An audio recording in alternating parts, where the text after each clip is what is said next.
Buenos días, Paco. Hola María. Aquí estamos, después de tanto tiempo, en el final de un ciclo, Y tanto. intentando dar respuesta a dos cosas que son dos pies forzados para este encuentro que nos vienen ya predeterminados.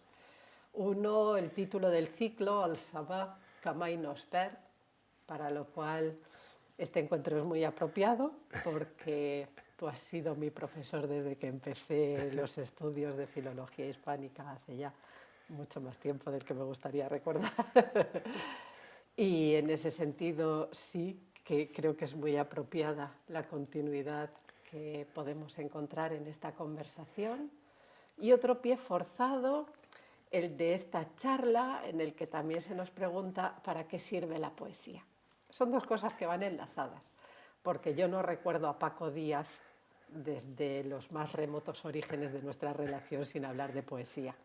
Entonces, de esto es de lo que creo que tenemos que hablar, recuperando en parte esa trayectoria que nos ha venido a unir en el tiempo y recuperando también parte no solo de nuestra memoria personal, sino de lo que puede ser la memoria de esta universidad, porque quieras que no, tú eres miembro fundador de esta universidad y yo como alumna creo que también en alguna medida lo soy, Alumna ¿no? fundadora. Exacto, si ese título existe, yo me siento Lo alumna inventamos. fundadora. Yo he pasado más tiempo en esta universidad que en mi propia casa, entonces creo que en este sentido tengo algunos galones y algunos tiros dados. En primer lugar, si me lo permites, me gustaría arrancar de los orígenes, porque nada viene de la nada. Tú has llegado a profesor de literatura y a poeta, y creo que estas dos cosas habrán llevado un proceso. Y me gustaría que me contaras una anécdota que alguna vez me has explicado. Yo te he oído decir en alguna ocasión que fue importante para ti en la infancia la influencia de un profesor que tuviste, que no diré que te iniciara en la literatura, pero más o menos. Tú explícame acerca de esa persona y qué Muy es lo que bien, te llevó a aprender. claro que sí. Y antes de eso me gustaría decir que respecto de lo que señalas, de la continuidad en el tiempo, realmente tú eres mi más antigua alumna y la mejor de todas las que yo he tenido. A las pruebas me remito, ¿no? Aquí estás de catedrática de literatura, que es un orgullo para ti, desde luego, pero para mí también, De eso porque estoy eso de segura. hacer, conseguir que alguien a quien he criado yo de una manera muy especial durante tantos años haya culminado su carrera y tan exitosamente es lo mejor que me puede pasar. Y respecto a la utilidad de la poesía, bueno, de entrada yo diría también que ha servido para que nos hagamos íntimos, para que nos hagamos amigos. De hecho, hasta hemos inventado poemas juntos, en una contradanza muy interesante. O sea que, bueno, eso para situar un poco lo que tú estabas diciendo, ¿no? Y bueno, por lo que respecta a los orígenes, pues sí, la verdad es que yo descubrí la poesía un poco antes de estudiar con don Arsenio Pastor, que fue mi profesor inolvidable de literatura. La había descubierto pues en casa. Por casa había las rimas de Bécquer, naturalmente, había un ejemplar de poesía de Espronceda, y bueno, y las 1000 mejores poesías de la lengua castellana, en las que Esas no descubrí faltaban en ninguna casa que se preciase. claro, lo mejor de la poesía que uno podía descubrir en aquella época en la que muchos poetas estaban prohibidos, hablo de los años 50. Luego, claro, llegar al colegio y encontrarse con ese profesor, don Arsenio Pastor, a quien llamábamos el mono, porque era un señor con una fisonomía muy graciosa, ¿no? Y al mismo tiempo muy entrañable, fue el descubrimiento de la literatura. Es decir, él nos explicaba, él nos hacía escribir poemas. De hecho, recorrimos desde los pareados hasta los sonetos, no, no llegamos a mucho más, no llegamos a construir sextinas, pero bien, todo eso lo que hizo fue que en mi caso yo me pusiera a leer lo más posible, según lo que él nos contaba, y como es el mejor ejemplo que yo he tenido de profesor de literatura en cuarto de bachiller a los 14 años, ninguno lo ha superado, ningún profesor en la universidad, ningún catedrático posterior. Únicamente, bueno, pues Cristóbal Cuevas, por supuesto, maestro Ángel Raimundo Fernández, primero, que me dirigió la tesis sobre Miguel Labordeta, y bueno, y de lejos, pues Blecua, que es el José Manuel Blecua padre, que es el profesor más relevante que yo creo que ha podido existir en España, en fin, con las diferencias con otros, ¿no? Pero eso que dices de don Arsenio Pastor es mágico, porque en aquella época, e incluso mucho después, porque yo hice mis estudios de bachiller con unos años de diferencia respecto al momento en que los hiciste tú, los estudios de literatura eran muy planos, eran los estudios de vida y obra, entendiendo por obra una relación de títulos. Efectivamente. Para entender que aquello se basaba en unos textos, había que ir a la antología del final, que era lo que yo siempre revisaba en cuanto me llegaba el libro de texto, para entender que eso tenía un apoyo en unos textos reales, porque claro, ni el comentario de texto, ni desde luego el ejercicio métrico que os hacía hacer este buen hombre nunca estuvo a mi alcance, ni supe que existiera una forma así de dar clases, así que me parece que es muy, muy de agradecer. Sí, lo que había que estudiar eran nombres y fechas. Sí, y sí. claro, en sexto de bachiller, a los 16 años, teníamos una historia de la literatura universal que empezaba por el Ramayana y el Mahabharata, y llegaba luego pues, hasta autores del siglo XIX y XX, de lo más exótico en cuanto a los nombres, Björnstjerne, Björnsson y gente así, ¿no? Entonces, bueno, pues tú te sabías los nombres, pero no habías leído nada ni lo pensabas hacer de momento. Te quedabas más en Garcilaso, Lope de Vega y en Quevedo. Entonces ese es el origen, ahí es donde tú te quedaste enganchado, digamos. Pero tú que has llegado a ser catedrático de literatura española, no te formaste en filología hispánica. Si no recuerdo mal, tú estudiaste en Valencia filología moderna. Eso luego me tendrás que contar cómo fue el paso de una cosa a la otra. Pero hay una cuestión que sí que me gustaría recordar en relación a esos estudios tuyos, que ahora sería imposible con las acreditaciones actuales, que una persona que ha hecho unos estudios de filología moderna acabe siendo titular o catedrático de unos estudios diferentes. Eso no sé hasta qué punto ANECA lo aceptaría sin consecuencias. Hemos tenido suerte también de vivir en una época donde todo se estaba inventando y se han podido sortear escollos de este tipo. Pero yo quería ir a parar a que al final de todo esto, si no recuerdo mal, tu tesina fue sobre Henry Miller, ¿no es verdad? Sí, sí. Que no es una elección interesante y desde luego no es una elección obvia, sobre todo teniendo en cuenta la época. ¿Quién te animó a hacer este trabajo? ¿Fuiste tú el que tenías las ideas ya muy claras? Bueno, estoy hablando de los años 60, yo terminé la carrera en el 69, empecé en el 64, y claro, eran fechas en las que, aparte de los estudios, también había la vida pública, había los primeros movimientos de resistencia antifranquista, estaba el Sindicato Democrático de Estudiantes, estaba el Compromiso Político y, bueno, en principio una voluntad general de transgresión y de ruptura que, bueno, pues hizo que, entre otras cosas, uno de los autores sobre los que yo descubrí bastante fue sobre Henry Miller.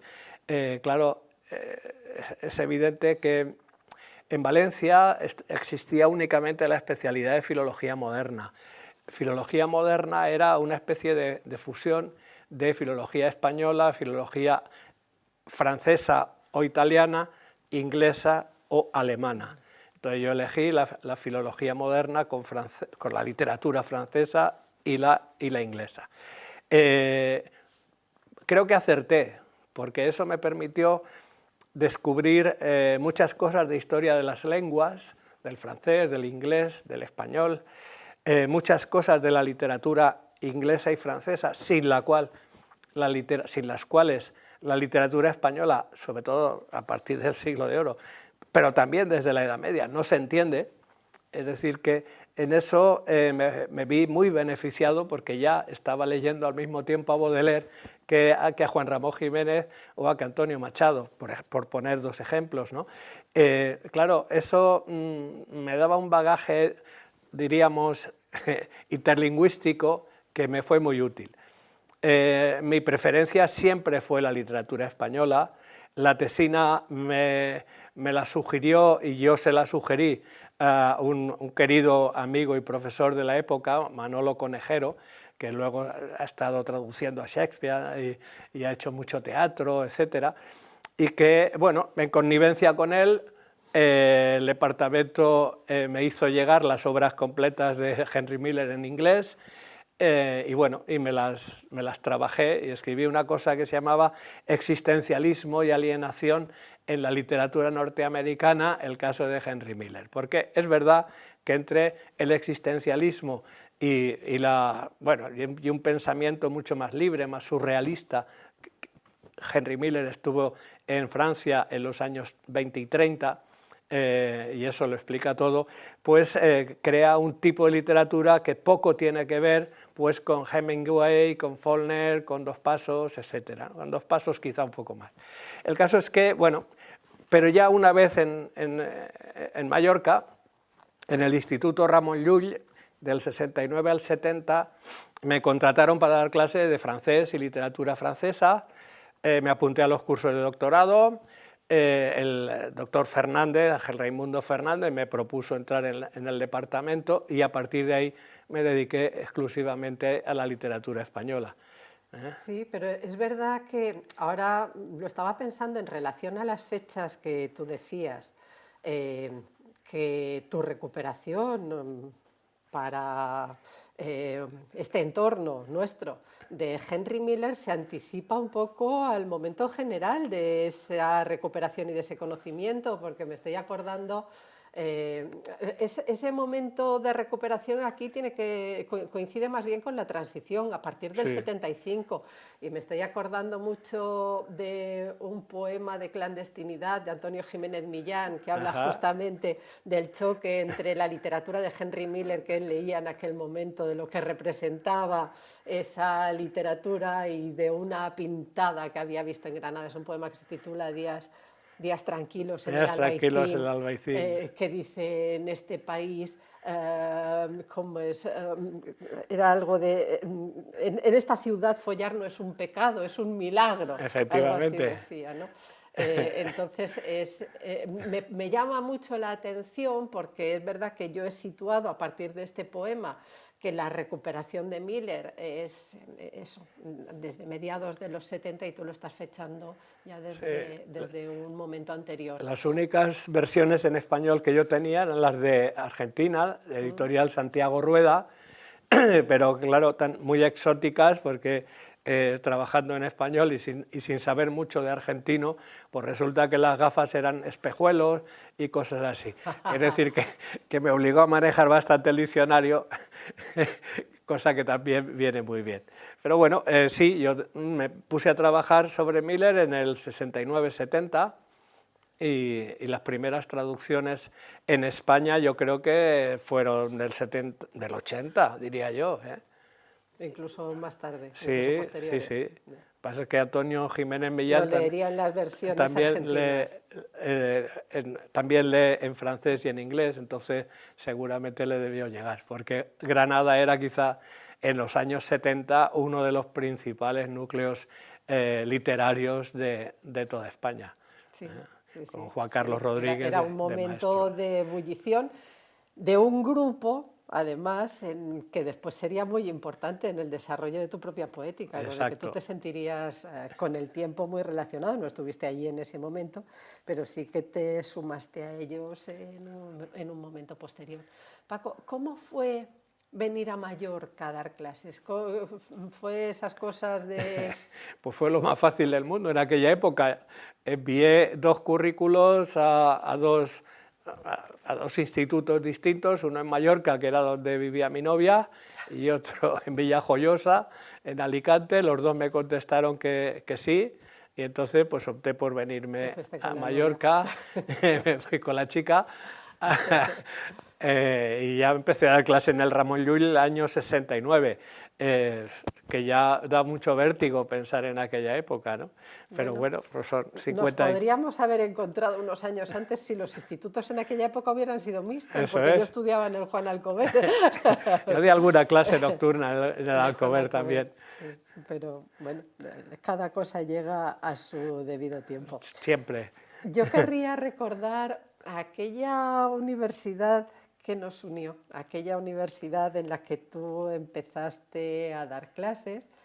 Yo entré en el 76, tú habrías entrado unos años antes, ¿verdad? Sí, en el 73, en enero del 73. Pero yo el recuerdo que tengo de aquella universidad, que entonces no era de las Islas Baleares, entonces se llamaba Universidad de Palma de Mallorca, es que era una universidad en la que todo estaba por hacer. Además, yo entré en un año que fue muy especial, porque solo tuve un mes de clase. Lo digo consciente de que estoy hablando en el segundo curso más raro y más especial que he tenido en mi vida, que es este, en el que, bueno, de la noche a la mañana nos hemos visto dando clases desde nuestra casa, sin habernos preparado para ello de ninguna de las maneras, pero ese año fue muy raro. O sea, entrar en la universidad, venir de un instituto y entrar en aquella universidad fue una cosa muy extraña, porque tuvimos 15 días de clases y a esos 15 días de clases sucedió una huelga interminable que se interrumpió solo un mes antes de que se acabaran las clases. Ajá. Más o menos. No sé si el mes llegó a ser entero. Pero yo no tengo ni un mal recuerdo de ese año, tengo la pena, eso sí, de que a lo mejor no pude tener más relación ese año con algún profesor que me gustó mucho. Por ejemplo, recuerdo que las clases de historia del arte a mí me interesaban mucho y recuerdo que no las pude desarrollar lo que a mí me hubiera gustado, pero por otra parte sí es verdad que fue el inicio de un periodo que yo no sé cómo lo recordarás tú, y es lo que me gustaría que nos contases, pero para mí fue un periodo en el que se estaban haciendo muchas cosas a la vez. Una de las cosas que se estaban haciendo, y eso es lo que condujo a una huelga tan larguísima, fue una lucha por la dignificación de las condiciones laborales del profesorado. Es que estamos hablando a muchísima distancia de todo aquello, pero entonces todos erais lo que entonces se llamaba penenes, profesores no numerarios, trabajabais con contratos anuales de una forma muy precaria y eso era lo que se reflejaba en eso. Luego había otra lucha que era la de desmontar la universidad del franquismo. Desmontar un modelo universitario y construir otro que todavía no existía, que no sabía uno hacia dónde se iba. Te puedo contar, sí, sí. De hecho, la huelga de aquel año en realidad fue, por una parte sí, hubo huelga, que no solamente era de profesores, también era de estudiantes, y por otro se hizo un cambio de planes de estudio, una historia muy curiosa en la que Julio Rodríguez, ministro a la sazón, planteó el cambio del curso empezando en enero y acabando en diciembre, sí, con lo cual se perdió todo el primer trimestre, no hubo clase, nosotros sí estábamos allí, de hecho, tanto Prefecto Cuadrado como Alberto Saoner, Alberto Quintana o yo estábamos allí todos los días pues hablando entre nosotros o con los alumnos que venían, etcétera, ¿no? Pero claro, era una época en que nosotros no queríamos hacer, por lo menos yo, no quería contribuir a ser la misma universidad en la que yo me había criado. Es decir, una universidad en la que el catedrático antes de dar la clase se metía en la capilla a rezar y se ponía brazos en cruz y nos daba unos sustos espantosos porque de qué nos va a hablar este hombre, y otro pues se iba a Estados Unidos y no dejaba ningún sustituto y así, ¿no? Y entre otros pues pobres meritorios como el gran autor dramático José Sánchez Sinisterra, pues por una miseria nos daban clase y nos atendían muy bien. También guardo un inmejorable recuerdo de él, un penene de la época. El caso es que, claro, nosotros queríamos hacer otra cosa, y la otra cosa que queríamos hacer era buscar alternativas a la manera de enseñar, al compromiso con las clases, al compromiso con la enseñanza, a no, en mi caso, a no dar la literatura a base de fechas y nombres, sino tratar de explicar la obra en sí y en todo caso relacionarla con la experiencia vital de los autores, pero esencialmente partiendo del texto, que es lo que tú recordarás que hemos hecho, ¿no? Nos costó, claro, amoldarnos a los distintos planes que nos iban pidiendo que hiciéramos, que hacíamos y luego decían que no. Nos siguen pidiendo. Y bueno, pues eso, pero bueno, creo que montamos algo que vale la pena ahora, ¿no? Sí, es verdad que yo descubrí una relación académica mucho más horizontal. Sí. La jerarquía, o sea, el mundo jerárquico que yo había vivido hasta entonces entre profesorado y alumnos se desmontaba ahí totalmente. Había una cercanía mucho mayor, que a lo mejor estaba propiciada porque también muchos de vosotros erais profesores muy jóvenes, pero eso no significa que se os perdiera el respeto como profesores, porque teníais un entusiasmo y una implicación muy grande. Yo no puedo olvidarme de las clases de Alberto Saoner, no me puedo olvidar de tus clases, no me puedo olvidar de las clases de Perfecto, no me puedo olvidar de las clases de Araceli Matas. Claro. Yo no sé cómo vivirías tú eso, pero pues así. Desde la otra orilla entusiasmaba mucho, y era una universidad con carencias tremendas. No teníamos absolutamente nada. No teníamos biblioteca apenas. Ni teníamos internet. Bueno, eso por descontado. Pero es verdad que todas estas carencias vistas con el tiempo yo no las he sentido como limitantes, y eso se ha debido fundamentalmente a que teníamos un profesorado muy voluntarista, muy entregado, que no medía las horas. Tú no medías las horas, tú entrabas en clase y papam, papam, papam. Además es que te teníamos siempre al final, no sé quién haría los horarios, a lo mejor tú, pero te teníamos al final de la mañana. Y claro, como ya no se solapaba con ninguna otra clase, tú empezabas y terminabas cuando te venía bien, cuando habías terminado de desarrollar un discurso, que yo también lo recuerdo así, que era un discurso que estaba fundamentado en lo que tú habías estudiado previamente, pero que sobre todo se desarrollaba a partir de tu lectura personal, y eso era lo que enganchaba, porque era cada vez un descubrimiento nuevo, y era asistir a una reflexión en vivo y en voz alta que era muy estimulante. Yo no sé lo que la doctrina de los pedagogos en general.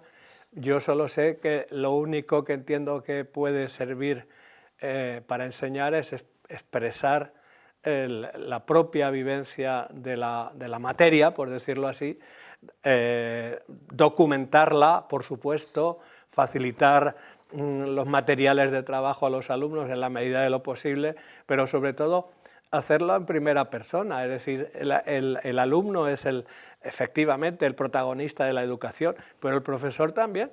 El profesor es el coprotagonista de la... Es decir, todos recordamos 1, 2, 5 profesores. Y la materia nos ha gustado porque esos profesores hacían que nos gustara, conseguían incluso materias que no nos interesaban para nada, como en mi caso las matemáticas, ¿no? Materias áridas que se han hecho agradables, interesantes, claro, por el profesor que las impartía. Y eso además entronca, creo yo, con el título de esta charla, ¿no? Que es ¿para qué sirve la poesía?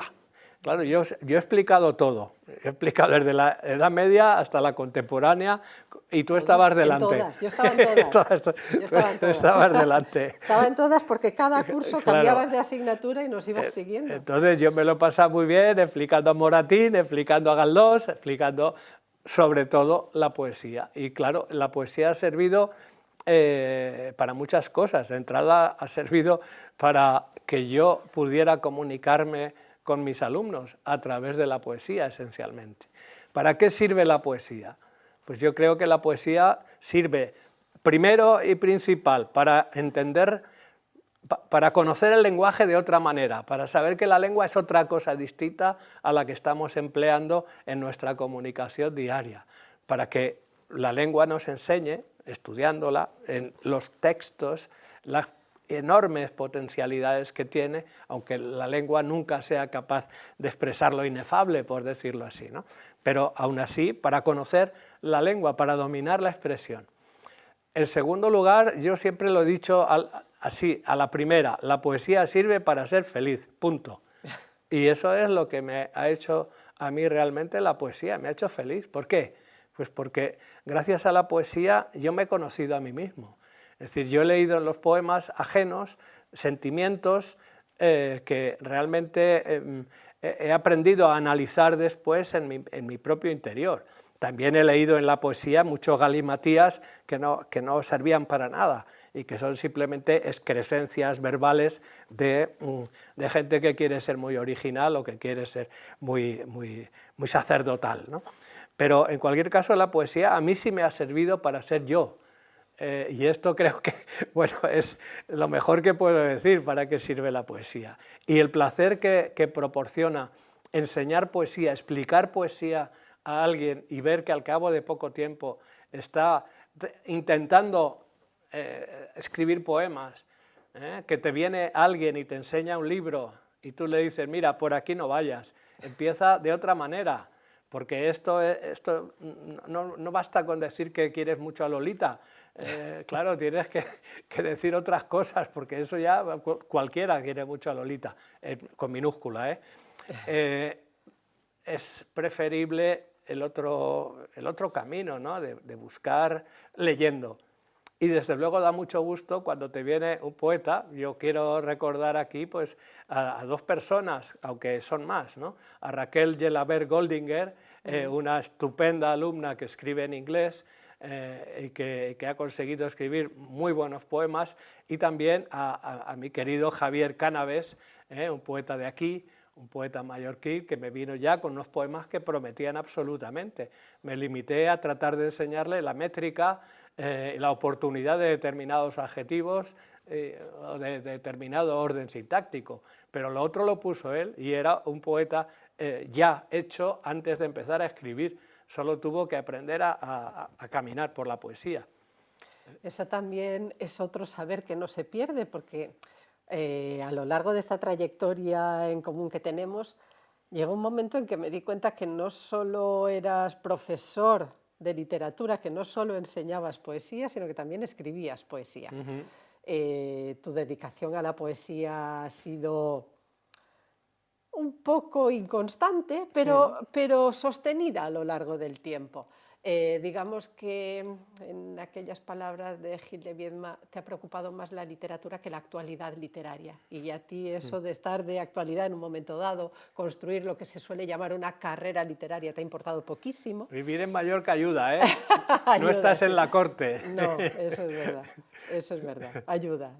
El aislamiento ayuda, pero también es verdad que tú no has estado ahí presionando ni has vivido con ansiedad la necesidad de estar en esa corte, pero no has dejado nunca la poesía. Y bueno, las primeras manifestaciones son de aquella época también de la transición, de aquellos años en que nos conocimos, un poema en papeles de Sonar Madans, un poema en una antología dedicada a Rafael Alberti, cosas que están en la protohistoria literaria de una persona. Pero hay un momento, creo yo, en que tu experiencia como poeta empieza a consolidarse y es a partir de 1994 con ese libro titulado El Retorno, que comparte título con algunos libros importantes. Y a mí sí que me gustaría no dejar pasar en esta conversación algunas impresiones tuyas, alguna lectura tuya personal de tu obra, de tus libros, incluso creo que ya que estamos dejando constancia de esta conversación para estudiantes del futuro, pues que nos leyeras algún poema en voz alta y nos lo comentases. Pero, en fin, hablando de un libro como El Retorno, tú antes habías estado quizá en esos pocos poemas que publicaste, no sé, en los que me imagino que tendrás sin publicar de aquellos tiempos, pero en aquella época parece que ibas más por una línea post-vanguardista y a partir del Retorno entras ya de lleno en una estética mucho más realista, mucho más vinculada a aquellos autores de los que hablamos anteriormente, de la otra sentimentalidad, luego transformados en la poesía de la experiencia, que ya es el bloque en el que tu poesía se inserta. Háblame un poco de cómo es ese cambio, porque ese cambio sí que es el cambio hacia una poesía reconocible como el precedente de tu poesía actual. Sí. Y sí que me gustaría que me contaras. Bueno, tiene mucho que ver con el momento, en fin, eso está publicado en los 70, con el momento en el que yo estaba, por una parte, entrando a fondo en la poesía de los poetas del 27, me interesaba mucho. Mi primera clase en la universidad fue sobre un poema de Vicente Aleixandre, sobre un poema surrealista de Vicente Aleixandre, Corazón Negro. Y bueno, por una parte eso, y por otra parte a mí me había dejado deslumbrado la poesía francesa desde Baudelaire en adelante, es decir, Baudelaire, Rimbaud, Mallarmé, Valéry y los surrealistas.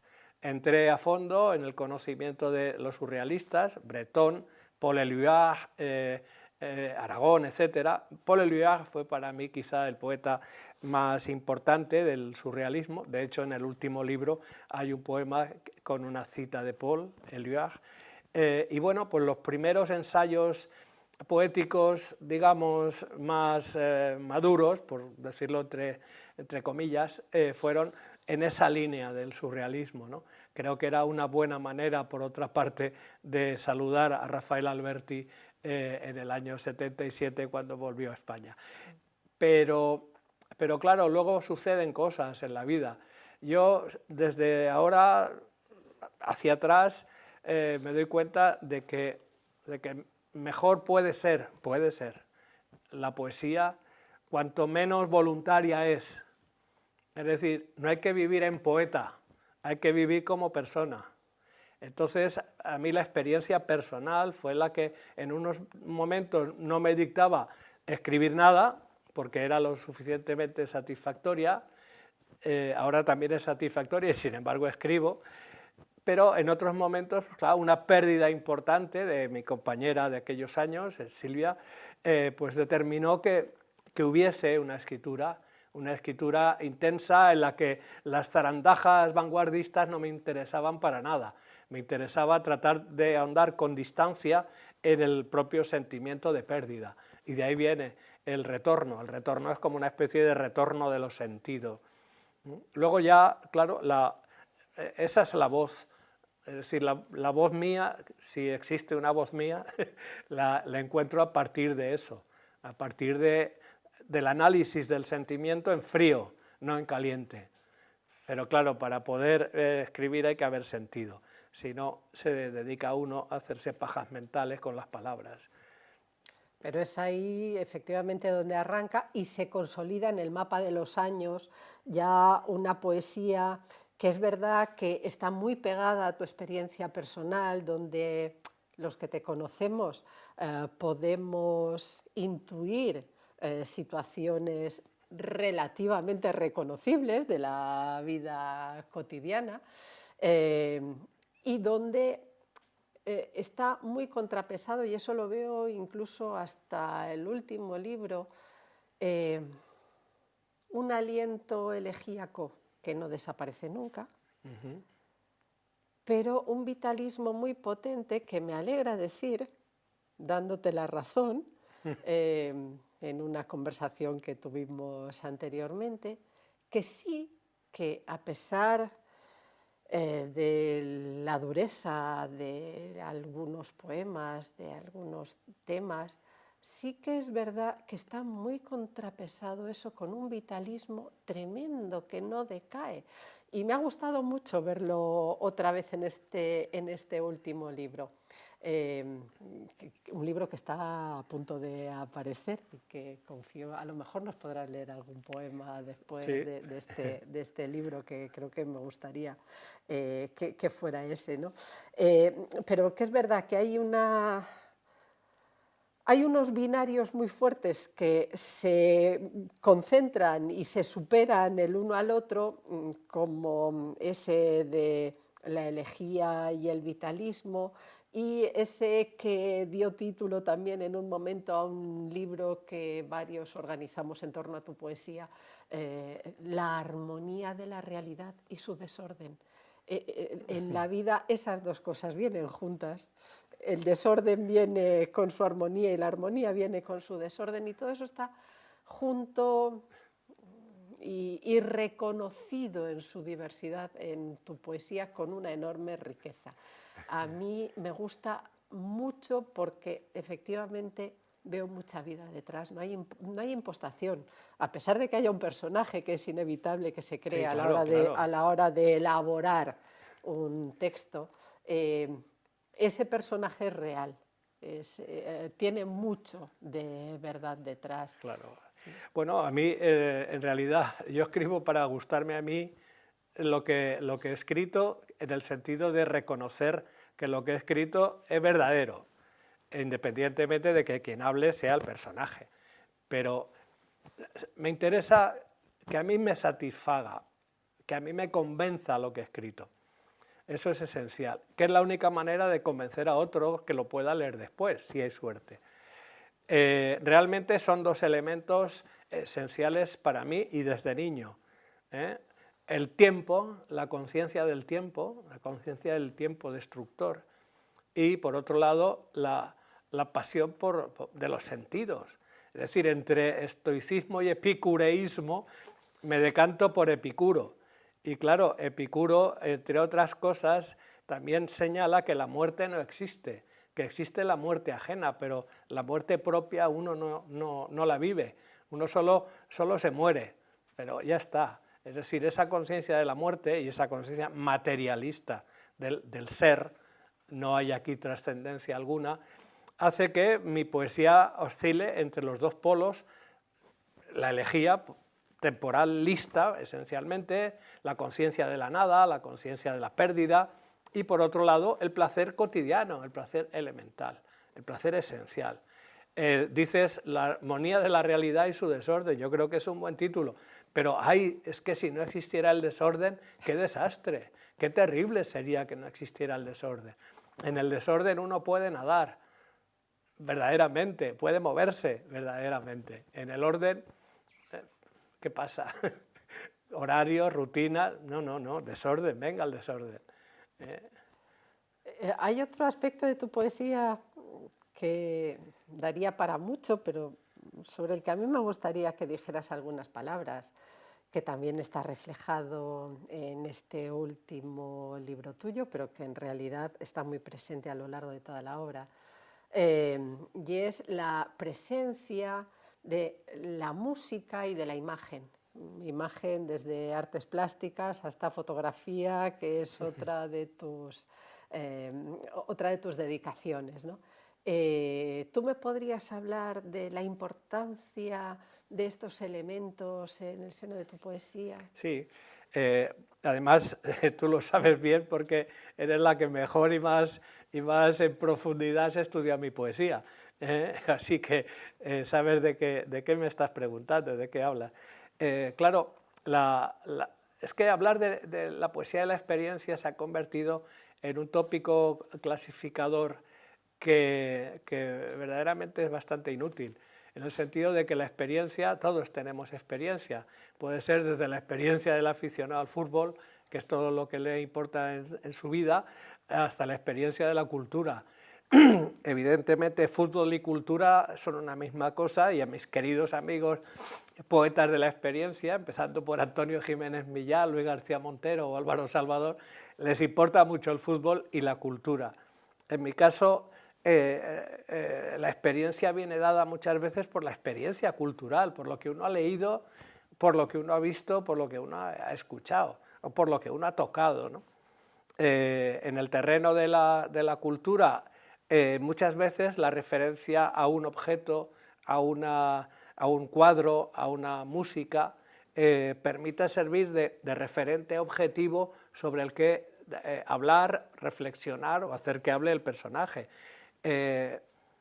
Por ejemplo, escuchando jazz, que es el leitmotiv de mi libro Vamos a perdernos.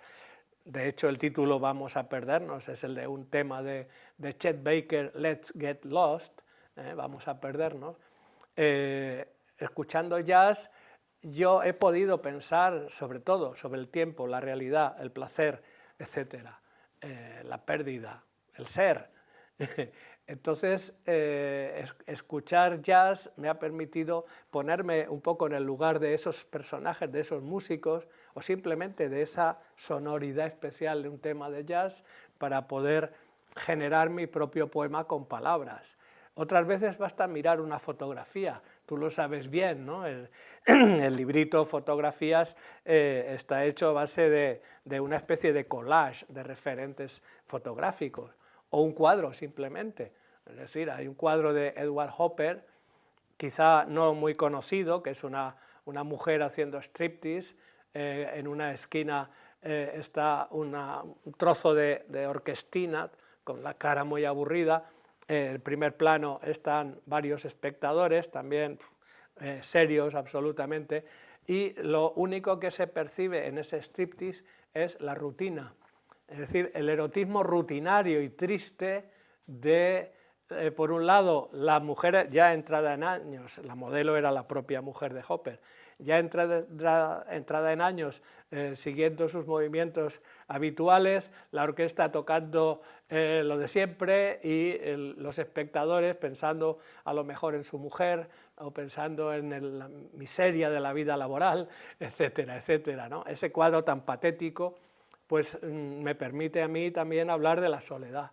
Entonces, la conciencia de la soledad que todos experimentamos, por bien acompañados que estemos, esa conciencia de la soledad es lo que quiero que salga a primer plano a partir de ese cuadro, que es un objeto estético. Esa sería una forma de ilustrar lo que me preguntas. Sí. Bueno, yo creo que hemos cumplido básicamente con lo que nos habíamos propuesto al principio de esta conversación. Y me gustaría mucho que el cierre de esto fueran tus palabras, tu voz como poeta, una lectura del poema que tú prefieras, comentado o sin comentar, como quieras. Así que no querré intervenir al final de esa lectura. Por eso esta es mi oportunidad para decirte algo que tú sabes que es verdad, pero que quiero decírtelo en público y que conste. Muchas gracias, Paco, por haber sido mi maestro, Qué gusto. por todos estos años de amistad, de compañía, por haber compartido conmigo la pasión de la poesía y, sobre todo, por haberme hecho amar también mi oficio a través de ti y de personas como tú. He aprendido que por encima de todas las sevicias administrativas, burocráticas, que todos conocemos, hay un noble oficio que es el de enseñar con pasión, y ese será siempre mi modelo. Bueno, muchas gracias, María, me resulta muy emocionante. Yo diría que en medio de de mucha miseria humana que nos rodea siempre, en cualquier lugar, y aquí también, claro, hay diálogos si hay dos que hablan, si hay dos que establecen la comunicación. Lo contrario es un monólogo. Entonces, lo que pueda haberte dado yo, también me lo estabas dando tú. Es decir, esa interacción es la que ha servido para que yo esté también tan orgulloso de haber sido profesor tuyo. Pero bueno, y poemas, no sé, ¿hay alguno en particular que te interese? Yo querría que nos leyeras alguno del último libro. Sí, claro. Pero cualquiera. No he traído el libro, no lo Yo tengo sí, aquí, yo sí. pero confiaba en ello Lo totalmente. tengo aquí, escondido. Pues entonces vamos a ello. Bueno, voy a leer un par de poemas del libro último, como me sugieres, y además me apetece. Este es el libro, esta es la cubierta del libro, Vamos a perdernos, que viene, claro, es el título de un tema de jazz, que lo canta y toca el trompetista Chet Baker. El tema es Let's Get Lost, y a partir de ahí y de lo que significa el poema, de lo que significa la canción, pues está organizado el libro, que no tiene división en partes, sino que es una secuencia única. Voy a leer primero un poema un poquito más extenso que está precisamente dedicado a María Palleras y a Perfecto Cuadrado. Imágenes, imágenes, y bueno, tiene que ver con el libro anterior, con lo publicado hace 5 o 6 años, que es un libro de fotografías que María ha estudiado en profundidad y por extenso recientemente. El poema es, por lo tanto, quizá un añadido a los 12 poemas que constituyen el libro Fotografías. Se titula Imágenes, imágenes. Fotografías de la ciudad, instantáneas casuales, las avenidas y los callejones, interiores de autobús, cafeterías, presencias fugaces como fragmentos de lo real atrapando la luz gris de la tarde que se escapa en un crepúsculo sucio. Las fotografías inventan realidad con tachaduras en que nadie se fija, como evitamos todos buscar una salida de verdad a la vida cotidiana, más allá de noticias interesadas que se depuran eliminando pruebas, pequeñas corrupciones que parecen nada, pero inoculan temor. Bertolt Brecht: cuando el delito se multiplica, nadie quiere verlo. Los chacales lo saben.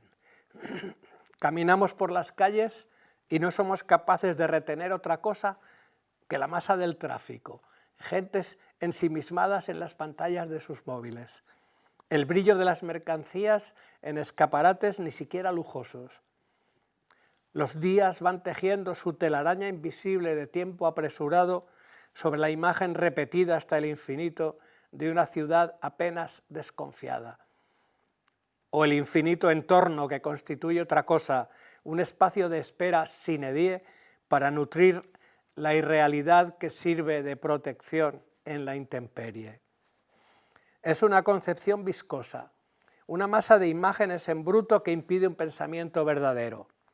Todos toman imágenes, todos tienen por memoria una cámara, por pensamiento único, fotos y más fotos, pensamientos ingrávidos, fugacidad de imágenes mentales, representaciones de nada. Es otra forma de ideología, la ideología de la nueva comunicación, pensamiento ficticio. Instantáneas para crear una forma distinta de memoria, para construir un orden que no vale de nada. Los teléfonos móviles arden, las camaritas arden, el pensamiento no. El pensamiento va ciego de imágenes. Todos desfilan bajo la vigilancia de otras cámaras urbanas que registran los datos como en una ficción orwelliana de hoy. No valen las contradicciones ni la lógica de los horarios laborales.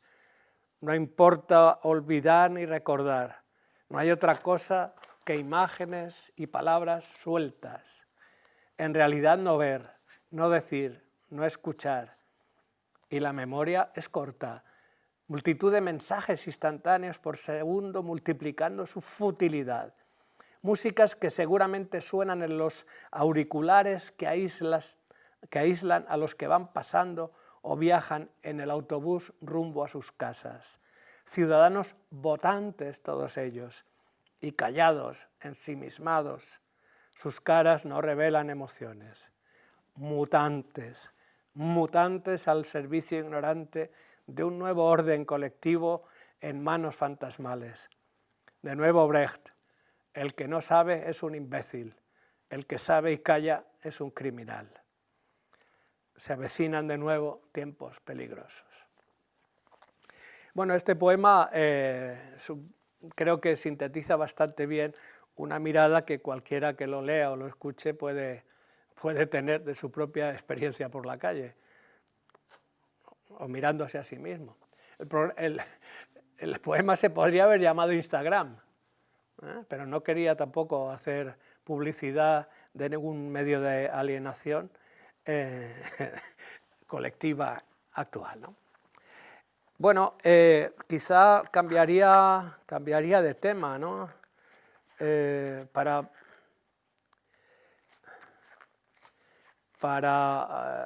hablar de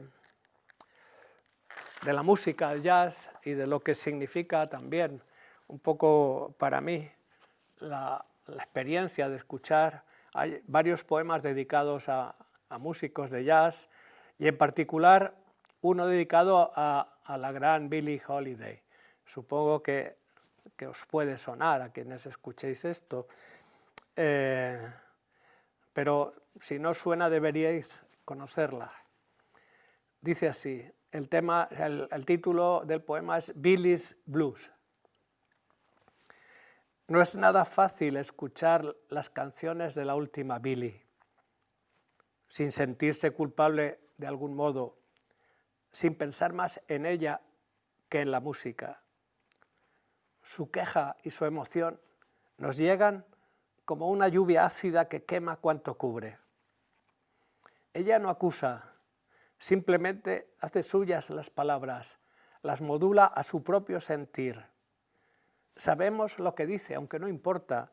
Lo real es la voz, con su daño y su fuego. Un fuego calcinado, como lo dijo Larkin.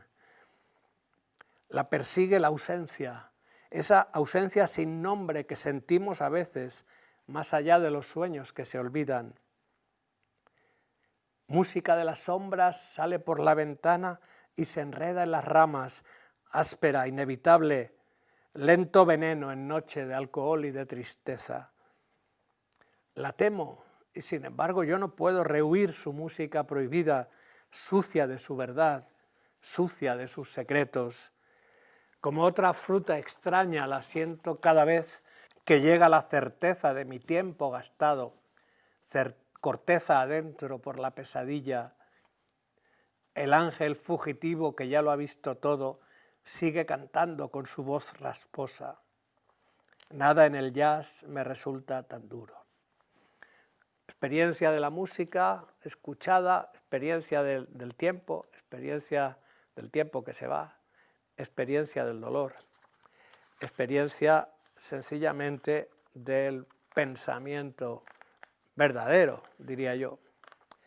Claro está que algunos otros poemas quizás son un poco más fúnebres, que no los voy a evitar porque total estamos en un momento por lo demás de celebración. En el libro hay varios haikus. Uno, por ejemplo, sencillamente una evocación. Una mañana, no sé de qué verano, aquel azul. Mueren los sueños. Las historias de amor no fueron nada. Y un tercero, que es una cita en el fondo de Arquíloco, el poeta griego. Aquellos ojos, ¿quién pudiera mirarlos? Aquellos ojos. El haiku siempre trata de aislar un instante de la percepción, el japonés básicamente de la percepción de la naturaleza, en general el haiku de una percepción que puede ser de un sentimiento, de un instante, algo muy breve. Un poema que se llama Flamboyant. El flamboyant no es frecuente en estas latitudes, es un árbol con un rojo frondosísimo, con unas hojas y unas flores rojas maravillosas. Estoy evocando un flamboyant que crece en la unidad de escritores y artistas de Cuba, en La Habana, ¿no? En la Unión de Escritores y Artistas de Cuba. Es un instante. Me separé de los reunidos. En medio del jardín el flamboyán inmenso, con los pétalos rojos de sus flores oscurecía el cielo azul de la mañana. Por un instante los otros fueron sombras imprecisas. Dejé de oír todas las voces. Nada quedaba salvo la luz del flamboyán, su resplandor como una aparición desnuda.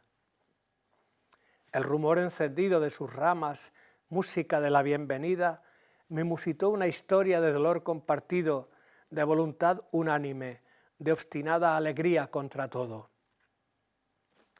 Regresé junto al grupo de poetas que decían sus versos y volvían conmigo aquel fulgor, renovada certeza y un sentimiento acorde.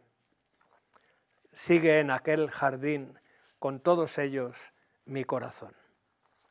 Un homenaje, por lo tanto, a la poesía y a Cuba, con todo lo que pueda implicar. Bueno, hay algún poema con cierto sentido humorístico, pero voy a leer simplemente dos más. Uno es un brindis, es el único poema en el que veladamente aparece la realidad que hemos vivido en estos meses de marzo, abril y mayo y junio, pero es un brindis que poco tiene que ver con eso, aunque sí. El Campari servido solo y frío, rojo y amargo, como el índigo de este atardecer en la ciudad amarga, sola y fría. Golondrinas inquietas inauguran abril buscando un eco en los pliegues del aire, extrañamente limpio y ominoso. La música aquí dentro es apenas un hálito, memoria de otras tardes doradas junto al mar, con la conversación de los amigos. Amigos, la palabra viene a salvar ahora este momento con la ebriedad que brinda nuestra celebración a solas con vosotros.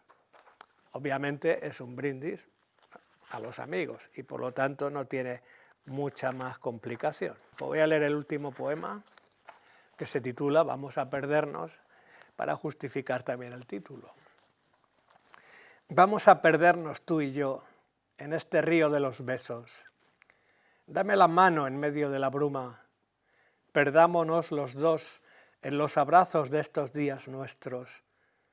Por más que nos critiquen, por más que la naturaleza del frío nos aceche como una niebla verde y pegajosa, aunque suenen los timbres, los teléfonos y sepamos del tiempo y del olvido, vamos a desaparecer de aquí, por la música, por el mar, por la luz y por nuestras noches, por todo lo que acabo de contarte, por todas esas cosas que tú y yo ya sabemos, que suene esta canción alegre, sí, y vamos a perdernos para siempre.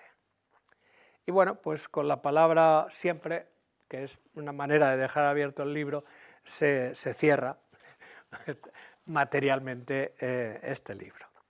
Y bueno, pues creo que es una buena rúbrica de todo lo que hemos estado haciendo. María me ha llevado muy bien de la mano, esta vez ella ha sido la que me llevaba a mí de la mano por esta conversación que tengo que confesar que, bueno, pues es muy emotiva para mí y que he tratado de mantener con la mayor frialdad y el humor posible. O sea que muchas gracias.